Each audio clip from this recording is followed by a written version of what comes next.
warmed up and ready to race, you've literally got on your bike and you go from a standstill to 200 miles per hour down Bray Hill in what the first mile of the course. It's not like anything else you could experience. That bottom of Bray Hill there and jump over Agos, it's honestly insane. That soon wakes you up. If you were nervous sat on the start line, all of a sudden you're just blown away straight into full focus mode.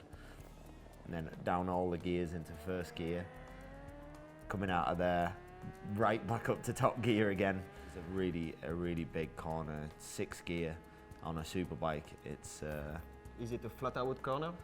not flat out, it's nearly flat out. You roll off. And then into Union Mills, it's really technical, a bit off camber, a little jump there. There's so much going on already.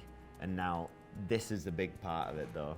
This is where you're going through your gears, up to 6th gear now, just completely flat out, full gas in top gear, 200 miles per hour. And where else in the world can you do a jump at over 200 miles per hour? Coming up Crosby jump here.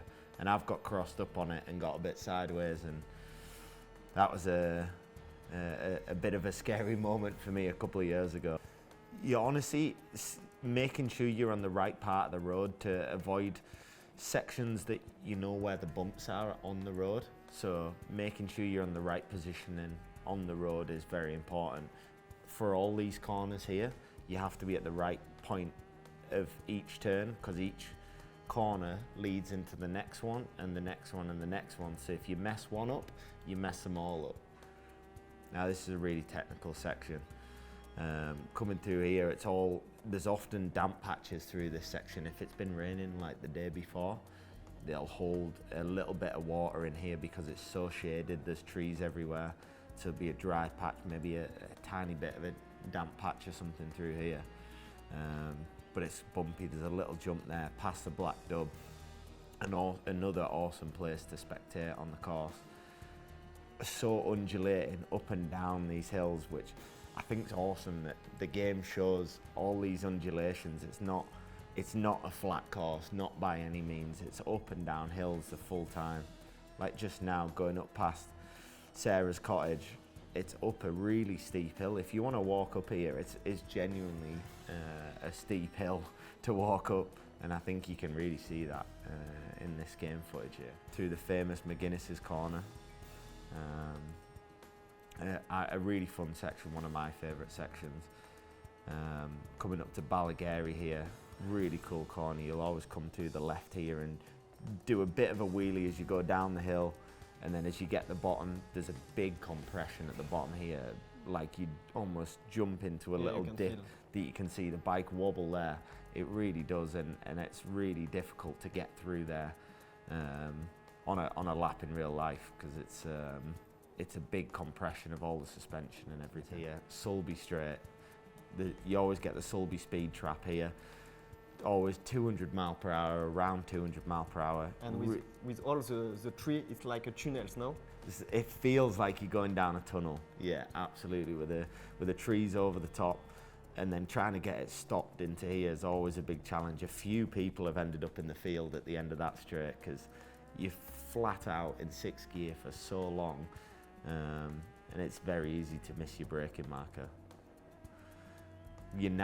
What's going through your mind now, you're thinking about the mountain. You're thinking about getting on that wide open flowing mountain. I think every rider has that same thought, because you just start climbing from Ramsey. Once you get around the hairpin, you build up to the gooseneck, and then you're on the mountain, and that's what you're looking forward to, because it's the last section of the TT course really. This is a really important corner. Coming onto the mountain mile, if you get that right, you can make up a bunch of time, because we're on the mountain mile now, a full mile flat out in 6th gear. Again, really fast, really fast part of the course. Braking into this fast left, know what's coming up next. It's one of my favourite corners. As everybody always talks about the photos and videos where you get, not many of the guys get their elbow down, but you can drag your elbow around here, real short circuit style, MotoGP style, dragging an elbow on the bungalow, and then flat out again, uphill woods rise.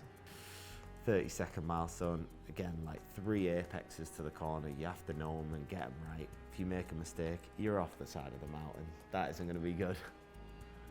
Windy corner. I bet you can't guess why they call it that. You have to manage the wind. There's always, it's right in a valley there, so you always get wind from one way or another, and it's never just one direction. So it could come from the inside and push you out, and it also sometimes pushes you in. Yeah. But you have to know and be very aware of which way the wind's coming from. Weirdest corner on the circuit, because it's so tight and you're so used to doing 200 miles an hour and going so fast, but then it's so tight and twisty the last little bit, and there we have it, back onto Glen Crutchley Road and completing a lap of the TT course.